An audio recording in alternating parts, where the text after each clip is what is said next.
All right. This is the Jeremiah Gunn Show. Welcome to This is CSN, the Common Sense Network, part of the ISI broadcasting system.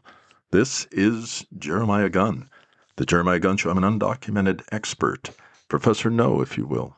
I can tell you, I can do cansplaining, not mansplaining. Let's get rid of these terms that were invented 15 minutes ago to rule your life. Let's get rid of these battles over words. This program is dedicated to Charlie Kirk. Charlie Kirk, the great patriot, prophet, hero, martyr. You know, there's a saying that we'll talk about this later, but the Jews are like a canary in a coal mine. You know, if you don't know that story, they used to bring up a canary or a type of bird down in the coal mine.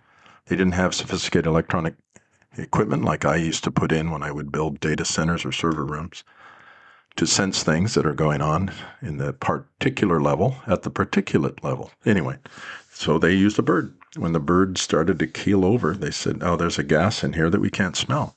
And they'd leave. So what happens to the Jews happens to everybody else eventually. Right? Germany? That famous poem about when they came for the union members, trade unionists, communists, and Lutherans, and all that. I didn't say anything, and when they came for this group, I didn't say anything, and they came for this group, I didn't say anything. So we're in a neo-Nazi revitalization. Unfortunately, it's coming out of the grave, and but it's on the side that you would hope you wouldn't find it. So that's kind of the canary in the coal mine analogy, and that is what Charlie Kirk was. All he tried to do was tell people the truth, and very politely, very kindly, very reasonably reintroduce the age of reason, where people can do something besides emote and hate, but actually just come, let us reason together and talk. So that's what we're trying to do on the last show. God bless Charlie Kirk.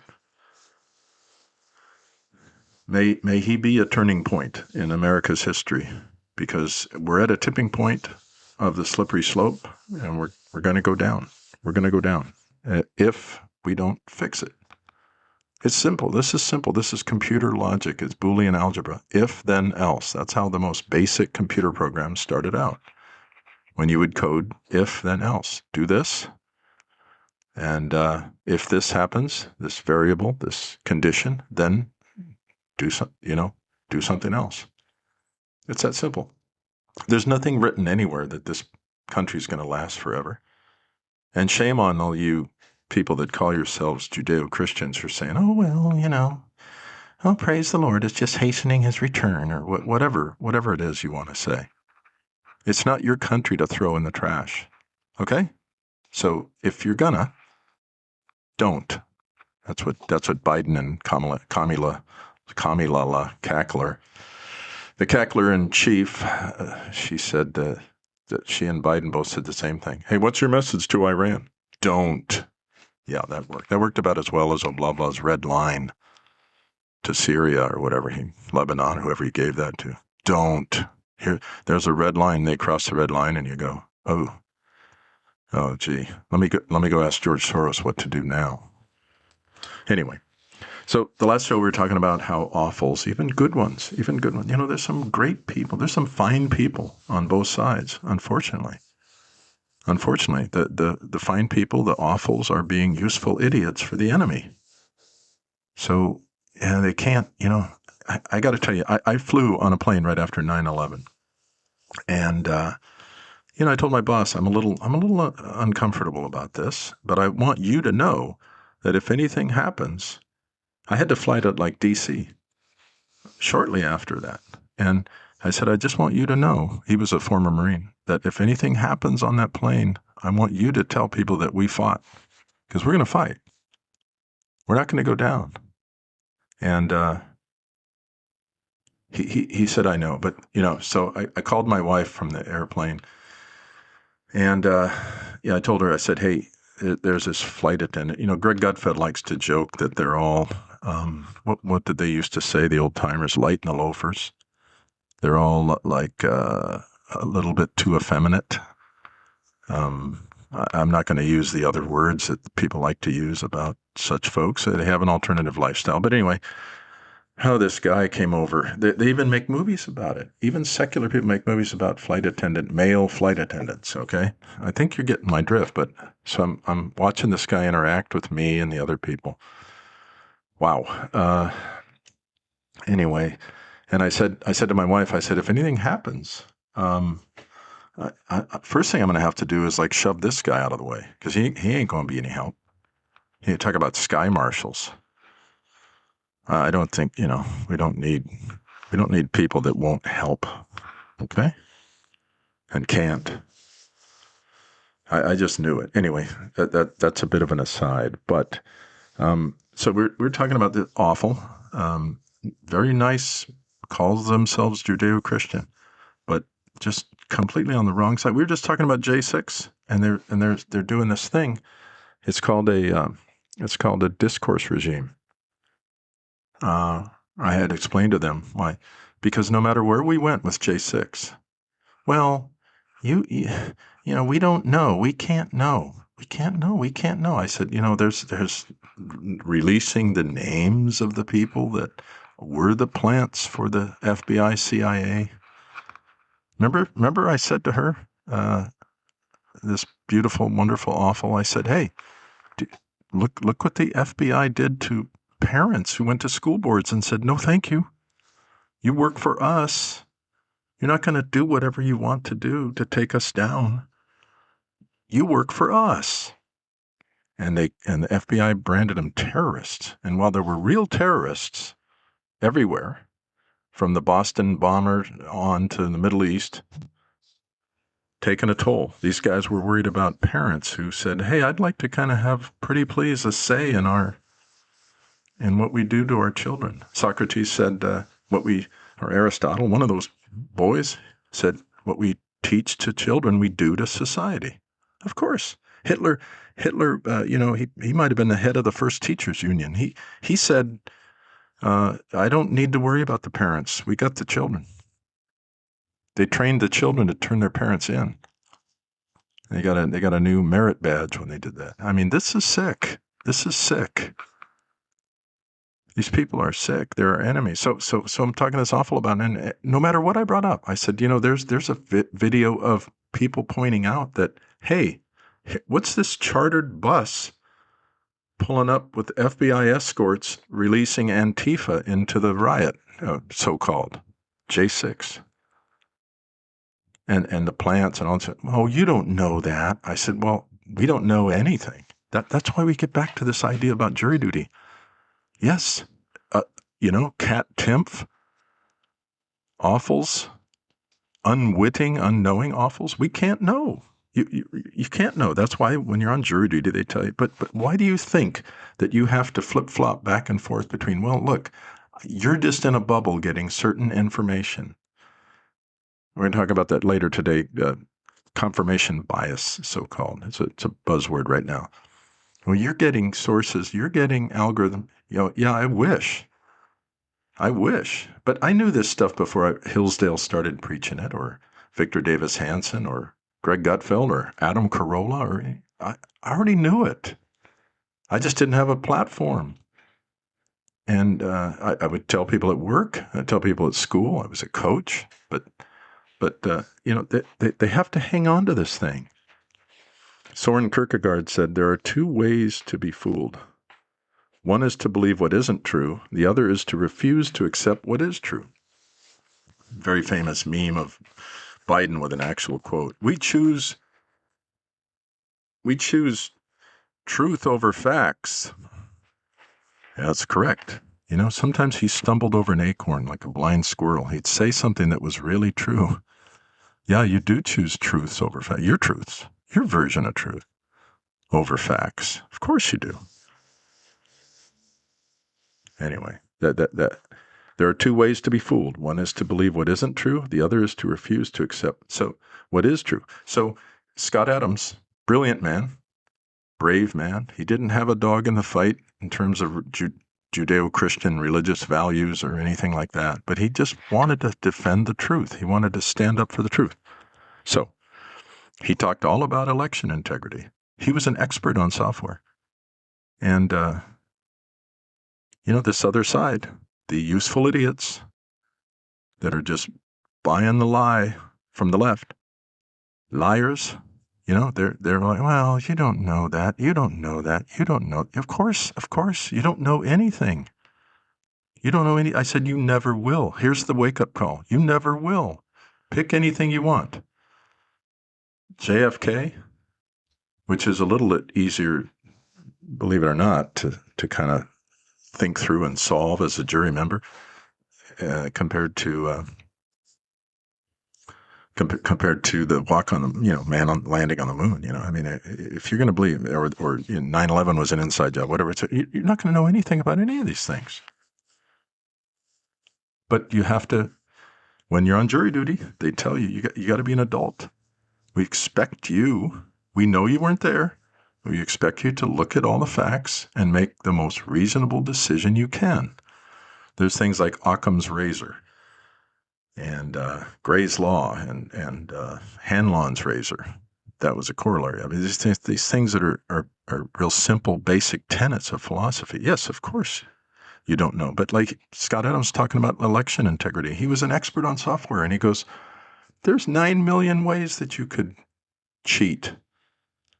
And we moved in an election year, and so we got the wrong ballots because the genius of California's tyranny. They have to send you a different one for different house, et cetera, et cetera. And they want to mail it in, and they want to make sure you vote by mail, but they don't really care who you are, where you are. So anyway, we had to go down to the registrar of voters. Oh my God. Just, you ever see that Indiana Jones at the end where the Ark of the Covenant is being wheeled into this government warehouse with 90,000 boxes as far as the eye can see? Yeah, that's funny. That's funny, Spielberg. It's funny, Lucas, whoever that was. I think it was collaboration. Anyway, that's funny. But, okay, that's exactly what we saw. The parking lot was filled with pods. They probably had ballots in them. And then we go in, and this is just row upon row upon row of bureaucracy, DEIs. I mean, they made the DMV look like SpaceX or Tesla. I mean, just every interaction with them was I said to my wife, this is not going to work. This election's not going to work. It used to be elections had kind of a control on them because people had to get off their ass, go down, show their ID, read about the issues. Now it's so Scott Adams is trying to explain about how if you say that the election was fair, he says it's real simple logically, hyper logically. It's real simple. You either you're an imbecile. I think he might have said retarded. You're a liar. You're a fool of some kind. Period. That's it. That's all there is to it. And so here you have somebody, I think the election was fair. Oh, he's an election denier. Forget about all the other layers of where Hillary was the biggest election denier ever. There's a little clip of her online. You can run the best campaign. And oh God, how would she know? And have it stolen from you. That's what she said. Before that, when she was Slick Willie's marriage by arrangement back in his day, she said, there's a vast right-wing conspiracy. And, famous Rush Limbaugh had a lot of fun with that. He would open some of his shows. And I didn't listen to him. I don't think I ever listened to one show, but he made some great points. He said, attention, members of the vast right-wing conspiracy. The meeting has been moved from Tuesday to Wednesday at 10 o'clock. Now, come on. But this is the reverse barometer. Everything they say is exactly the opposite of what Hillary Rotten Klingon is a topic for a whole nother show. But anyway, so there's the two ways to be fooled. This person Scott Adams said, if you think I know the election was, there's no freaking way. Victor Davis Hanson went through all of the things that, like how come Ohio can be done by 10 o'clock, but Michigan, it's almost exactly the same shape, age, demographic, everything. They take 3 weeks.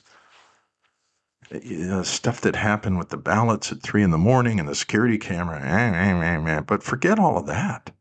It was stolen in a bunch of other ways. We'll do a whole show on what happened. But my point is, these awfuls that say, oh, you don't know that. You don't know. Well, right. And you don't either. Can we just admit that? But you have to be an adult. We can't run this country and by extension the world with children. We can't. That's why the founding fathers in a secular vein did not let them vote. They didn't let children vote. So if an adult is a child, shouldn't vote. And in a religious vein, the Judeo-Christians are commanded, act like men. Don't be children. Men. It doesn't say act like boys, children. It's act like men. Be courageous. Stick to the truth. Fight for your country that your forefathers gave you with their blood and heartache. So there are two ways to be fooled. One is to believe what isn't true. The other is to refuse to accept what is true. You couldn't put it any better than that. Anyway, I heard a preacher, I think, give a message on the radio about epitaphs. It was very, very interesting. And we'll talk about. We could do a show just on epitaphs. It's so interesting. The philosophy and the interaction and the dynamics of it, of this person trying to communicate their last thought and other people passing by and seeing it and so forth. But anyway, there was one that I really liked. It said, I thought it was pretty brilliant. It said, take God seriously, yourself not at all. So anyway, having said that, this is the only show. Why am I doing this? What are we here for? This is the only show that will tell you the truth, the whole truth and nothing but the truth. Scott Adams, Ben Shapiro, Adam Carolla, Victor Davis Hanson, even the greatest Thomas Sowell. I don't think he has a show, but he's on a guest many, many times. Scott Adams, had a show. He's been followed by a show called the Scott Adams School that I think his ex-wife and some people are doing. They can't tell you. They can't tell you everything. I can. I know their arguments. I know their facts and figures. I know the same as of all the religious people that are out there, like John MacArthur, who just passed away, who was on Ben Shapiro telling him things, some true, some not true. So, we talk about this any way you want, but it's the only show. Tell me, please point me to someone who is telling the truth, the whole truth, and nothing but the truth, and at a level of warning and alarm that needs to happen. Otherwise, we ain't gonna make it. Anyway, let's start talking, okay? This is the Ben Shapiro Show. I pledge allegiance to the flag of the United States. When in the course a human invents it begin. This is Sebastian Bolka. I was a very prominent member of the Trump administration the first time around, but now I'm in the background. Not a lesser role, but actually more important role for Sebastian Bolka. I'm like a ninja. I'm in the shadows, but I'm making things happen. That's because I'm Sebastian Bolka. Anyway, my dad was from New York, and he was very funny. He was a very funny guy. My mom was Irish, and my dad was half Jewish, half Southerner. So, interesting being from New York. Just a World War II generation. I won't say the greatest generation because I can't. The greatest was 1776. His generation had one job, and they blew it. Sorry. We'll develop that later, but Anyway, he was a great guy. And he used to sing when, something from Porgy and Bess, I've got plenty of nothing and nothing is plenty for me, as he was driving us to school or whatever. But anyway, he was a great guy. Loved him. Wrong in a lot of areas, unfortunately, but great guy. Anyway, he used to sing this song to us when we were little. It's called Many Brave Hearts. Many brave farts are asleep in the deep, so beware. He was like that. Shout out to Thurl Ravenscroft, I think his name was. He did Tony the Tiger and he did the original Grinch. You're a mean one, Mr. Soros. Your heart's an empty hole. Your brain is full of spiders. You've got arsenic in your soul, Mr. Soros. Anyway, shout out to Jim Carrey, too, who did a wonderful job. Fantastic job. Yeah, that was his best work, the new Grinch. When I saw they were making, Ron Howard. Tremendous respect for him. He's making a live-action version of the Grinch? Are you kidding me? Oh, come on. So I'm walking through Target or something, and they've got a pyramid built out of videos with a video player on top, and it's running the Grinch. And I just stood there and watched for a few minutes. Next thing, I'm laughing my head off. And my wife comes over, what are you doing? I said, this is the Grinch, Anyway, Jim Carrey hit it out of the park. He's a bit of a whack job, but man, did he nail that. Anyway, I forgot to make an announcement here. Les sanglots longs des violons d'automne blissent mon cœur d'une langueur monotone. Les sanglots longs de l'automne, des violons de l'automne, blissent mon cœur d'une langueur monotone. That was a reference. It was a poet. There was one time a woman from France, a little bit older, walking her two little dogs, and she told me, I read that to her. I recited that to her, and she said, oh, that is the poet Edward Garou or whatever. And she knew. I said, you know when it was used? And she said, no. Well, yes, I think in the well. By the resistance. So this is the resistance. We're behind enemy lines. I'm broadcasting to you. I'm trying to help here, trying to get this thing going. And so there is, when I was growing up, we had a lot of friends who were German. We had some that were about a little older than my parents. And so I think my mother, she used to babysit for them, their children. So and then later a neighbor who I think was in the Hitler Youth, probably, judging by what the things that he said and so forth. But there's this wonderful YouTube of this German Coast Guard. It's called the German Coast Guard. I don't know if you've seen it or not, but it is, they have already once played with this idea. It's his first day on the job. He's German. He's the German Coast Guard, and his supervisor, Obergruppenführer, he gave him the instructions on how to use the microphone and all these things. And then he hears, I say, Mayday, Mayday, Mayday. This is the HMS, blah, blah. And I say, Mayday, Mayday. And he grabs the mic for the very first time and says, this is the German Coast Guard. That's all that he felt comfortable doing. So the guy says, I repeat, Mayday, Mayday. This is HMS, whatever. And I say, we are sinking. I say, we are sinking. And he comes back on. The German Coast Guard says, what are you thinking about?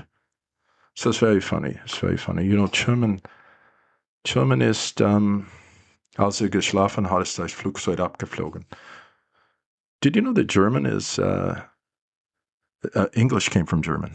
60% of our words are German. German came through England to us. So, Anglo-Saxons, etc. And so, but German came originally from India. They call it Proto-Indo-European languages. So it's kind of funny to think about. Our language goes to England and through Germany via India. It's kind of crazy. There's a great documentary called The Story of English, and they had that on there. So I was working with a guy one time. He turns out it was in construction. He was a cousin or something, brother-in-law or something. He was flat right off the boat from Italy. And I don't know if you've heard of the Marx Brothers, but this guy, he talked like Chico Marx. What are we going to do? We're going to go up there. Okay. Groucho said to him,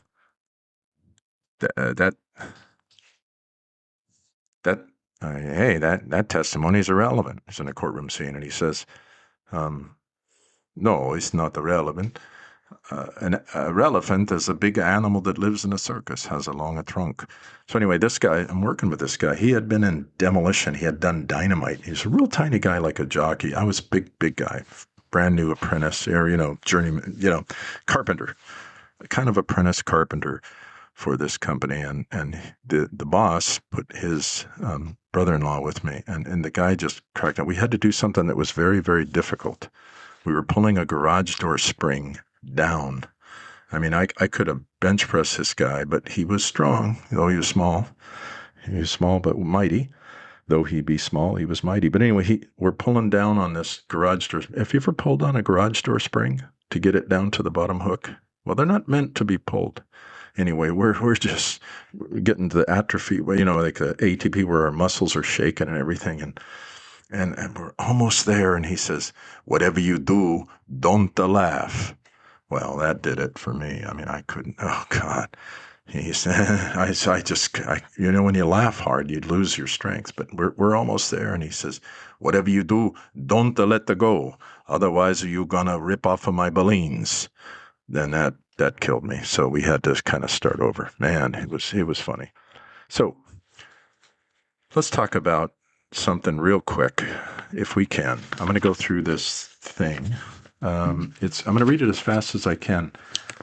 It's called Imprimus. If you subscribe to Hillsdale College, you'll get cool things like a bumper sticker that says pursue truth, and I love the Constitution. But I already knew this stuff. This is what the awfuls and the low information thinkers, they need to realize this. So that I already knew this stuff because I had read the Federalist Papers. And so when I look at Hillsdale, I don't say, what are my orders today, Master? I will be assimilated. It's more like I'm glad that they're saying this. I'm glad they're saying this stuff. So let's see if we can rip through this real quick. I'm going to try and read it, summarize it as quick as I can. It's about your birthright, my birthright, which is citizenship, which the Democrats are trying to give away. Our enemies, there are enemies domestic. They've always been against the Constitution. And they're talking about this 14th Amendment. I mean, what a joke. What a joke that you can come here on a vacation, have a baby, and that baby's an American citizen now. And it can be an anchor for you. What? That's insane. I mean, they designed laws against that. And right now we're trying to enforce them, and they won't let us. They won't let us. Even SCOTUS has to scratch their head and scratch their ass and go, I don't know. And when you look up an AI, oh, yes, the 14th Amendment gave everybody birthright citizen. No. Anyway, let me try and rip through this. This summer, Americans will celebrate the sesquicentennial of the Declaration of Independence, our nation's 250th birthday. Also this summer, the U.S. Supreme Court will render a decision in the case of Trump versus Barbara, a class action lawsuit challenging President Trump's It's not his, it's America's, it's the Constitution's. Challenging President Trump's executive order ending the practice of birthright citizenship. The two are connected because Trump v. Barbara involves issues fundamental to the meaning of the Declaration and the future of the American experiment in Republican government. It is worth the time and effort for every citizen to understand its importance. The title of the article is, Are We Subjects or Citizens? Are we subjects or citizens? Birthright citizenship and the Constitution. Birthright citizenship, the policy whereby the children of illegal aliens born within the geographic limits of the United States are entitled to American citizenship, is a great magnet for illegal immigration. Many believe that this policy is an explicit command of the Constitution, consistent with the British common law system, but this is simply not true. The framers of the Constitution were, of course, well versed in the British common law, having learned its essential principles from William Blackstone's commentaries on the laws of England. That's what Jefferson and Lincoln studied. As such, they knew that the very concept of citizenship was unknown in British common law. Blackstone speaks only of birthright subjectship or birthright allegiance, never using the term citizen or citizenship. The idea of birthright subjectship, as Blackstone readily admits, is derived from feudal law. It is the relation of master and servant. All who are born within the protection of the king owes perpetual allegiance as a debt of gratitude. Think about that. You owe perpetual allegiance as a debt of gratitude. According to Blackstone, this debt is intrinsic and cannot be forfeited, canceled, or altered. Birthright subjectship under the common law is thus the doctrine of perpetual allegiance. Americans' founders rejected this doctrine. The Declaration of Independence, after all, solemnly proclaims that the good people of these colonies, this is a quote, are absolved from all allegiance to the British Crown, and that all political connection between them and the state of Great Britain is and ought to be totally dissolved. According to Blackstone, the common law regards such an act as high treason. That's how we were born, in treason, and now it's treason that's going to take us out. So the common law, the feudal doctrine of perpetual allegiance, could not possibly serve as the ground of American, i.e. Republican, citizenship. Indeed, the ideas are too preposterous to entertain.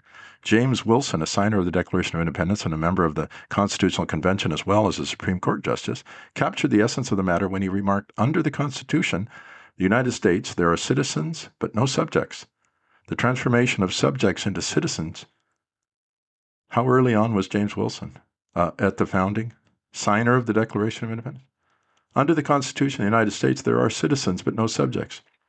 The transformation of subjects into citizens was the work of the Declaration and the Constitution.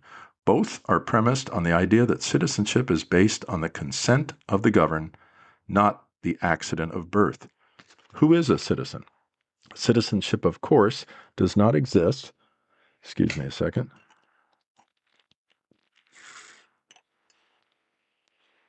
Citizenship, of course, does not exist by nature. It is created by law.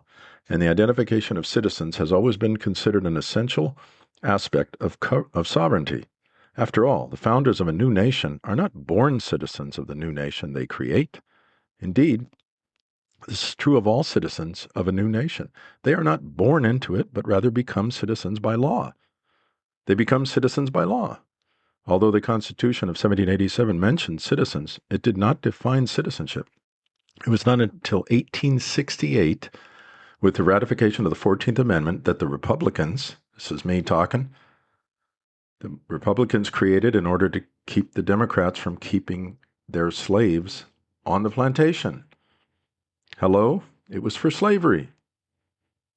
That's what the 14th Amendment was. It was the Republicans trying to free the Democrats' slaves. They didn't want it. So they did this thing about birthright. Here's the familiar language. All persons born or naturalized in the United States and subject to the jurisdiction thereof are citizens of the United States and of the state wherein they reside. It was to defeat the Democrat attempt, again, to do the Civil War a different way. Thus, there are two components to American citizenship, birth or naturalization in the U.S., and being subject to the jurisdiction of the U.S. We have somehow come today to believe that anyone born within the geographical limits of the U.S. is all of a sudden automatically subject to its jurisdiction. But this renders the jurisdiction clause utterly superfluous and without force. If this had been the intention of the framers of the 14th Amendment, they would simply have said that all persons born or naturalized in the U.S. are thereby citizens. Furthermore, the principal supporters of the 14th Amendment were explicit about the meaning of subject to the jurisdiction of. It meant owing exclusive allegiance to the U.S. and none to any other country. It is broadly agreed by constitutional scholars that the purpose of the 14th Amendment was to constitutionalize the Civil Rights Act of 1866. Again, Republicans trying to put a stake in the heart of the Democrats' slavery. Turns out they were unsuccessful. And now the Democrats are using it to get the plantation stoked, running with vigor. It's weird. It's Orwellian. It's a parallel universe. It's backwards. It is broadly agreed by constitutional scholars that the purpose of the 14th Amendment was to constitutionalize the Civil Rights Act of 1866, Republican, which was passed over the veto of then-President Andrew Johnson, Democrat, who took over when Democrat popular actor John Wilkes Booth shot Lincoln. That's the problem. That's why where we're at. He vetoed the Civil Rights Act of 1866. They had to override it with all of these new Democrats back in the Congress. A supermajority of both chambers of Congress approved the act. Thank you, Republicans, which established the citizenship of newly freed slaves and the protection of their rights and liberties on the exact same basis as white citizens. See, they were born here. The Democrats were trying to say, oh, no, but they're not citizens even though they were born here. That's why they had to talk about birthright. Many in Congress initially argued that the passage of the 13th Amendment in 1865, thank you, Republicans, another battle in the war against the Democrats hanging on to slavery, granted citizenship and rights and liberties attached to that status. Others argued that there should be explicit legislation, which resulted in the Civil Rights Act the following year. Still others thought the Civil Rights Act was insufficient because future majorities could repeal it. This concern became the impetus for the 14th Amendment, which constitutionalized the Civil Rights Act. How many times Republicans have to try to get this into the law so that the Democrats wouldn't nullify it? That was a word Martin Luther King used a lot. Nullification. They just go, nah, nope. The citizenship clause was a late addition of the 14th Amendment. The first draft merely stated that citizens were persons born in the U.S. or naturalized by the laws thereof. You ever meet somebody who is naturalized? Some of them are great. A lot of them. That's why they talk about immigration being our strength. This language was referred to the Joint Committee on Reconstruction. Was putting the country back together after the Democrats tried to destroy it with slavery. It is evident that the Joint Committee placed importance on the jurisdiction clause, which meant, at a minimum, that not all persons born in the U.S. were automatically citizens. Michigan Senator Jacob Howard, who was the manager of the 14th Amendment for the Reconstruction Committee, said the addition of the jurisdiction clause was simply declaratory of what I regard as the law of the land already, referring to the Civil Rights Act of 1866. That's what I thought about the Civil Rights Act of 1966. You got to keep passing laws that are already in place? They didn't have civil rights 100 years ago? Or the Democrats wouldn't let them have them? Why can't we address the issue?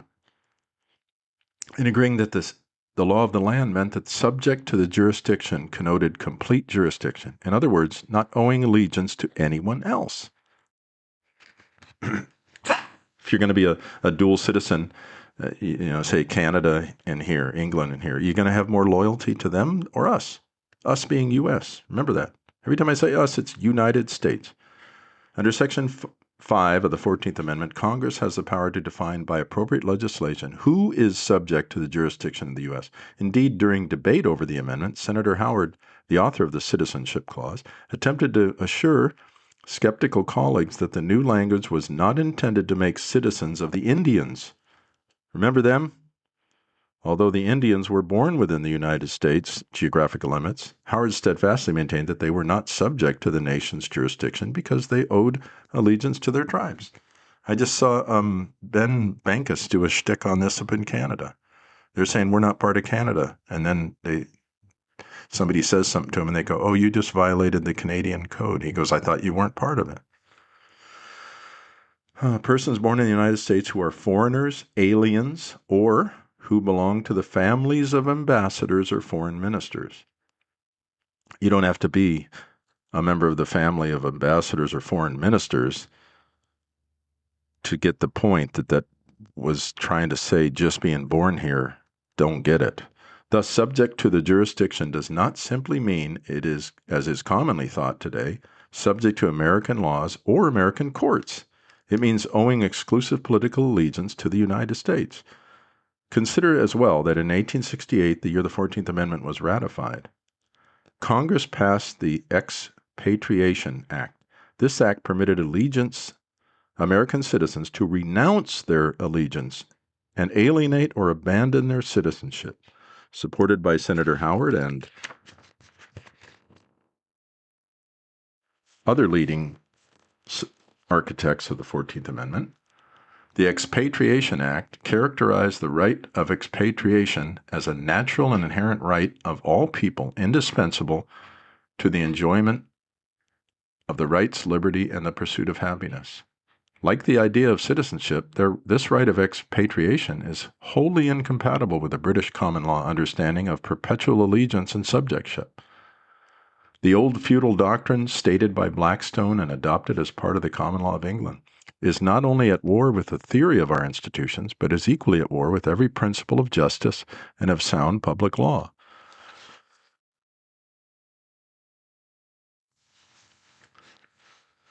The feudal doctrine wholly at odds with Republican government. I'm just going to whip through this. You can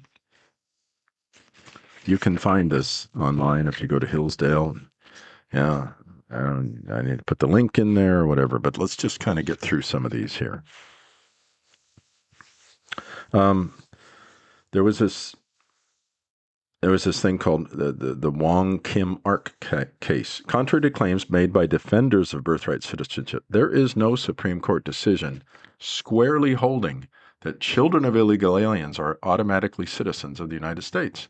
In an 1898 decision, U.S. versus Wong Kim Ark, the court did hold by a vote of 6-2 that a child of legal resident aliens is entitled to birthright citizenship. The child of legal resident aliens is entitled to birthright citizenship, even then, because they're naturalized.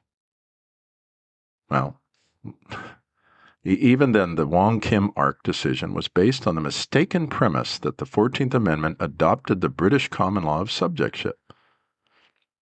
The majority opinion did not explain how subjects were miraculously transformed into citizens within the supposedly adopted common law. Supreme Court Justice Horace Gray, writing the majority decision, merely stipulated that citizen and subject were convertible terms, as if there was no difference between feudal monarchy and republicanism.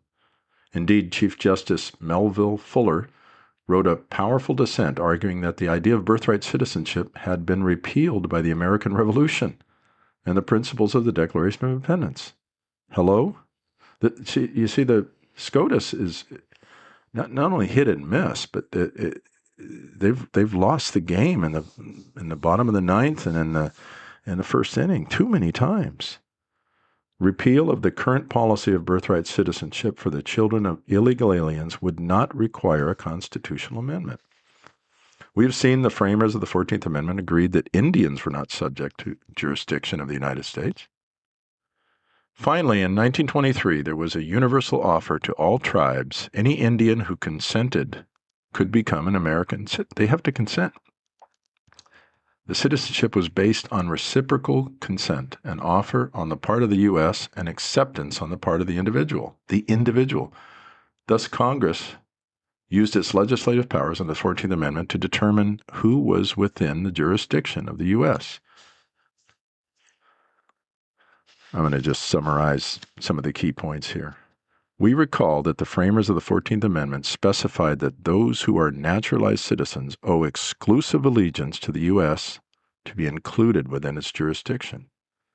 And the citizenship oath taken by new citizens today still requires a pledge of allegiance, a pledge of such allegiance. But in practice, dual citizenship and dual allegiance is allowed.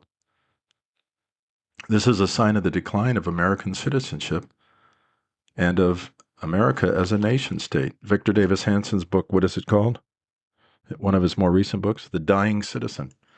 Dennis Prager says the bigger the government, the smaller the citizen. This is it.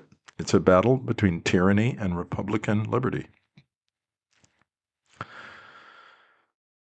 Elite liberal opinion for many years considered the sovereign nation state as a historical anachronism in an increasingly globalized world. We're citizens of the world. Don't give me citizenship of the U.S. crap.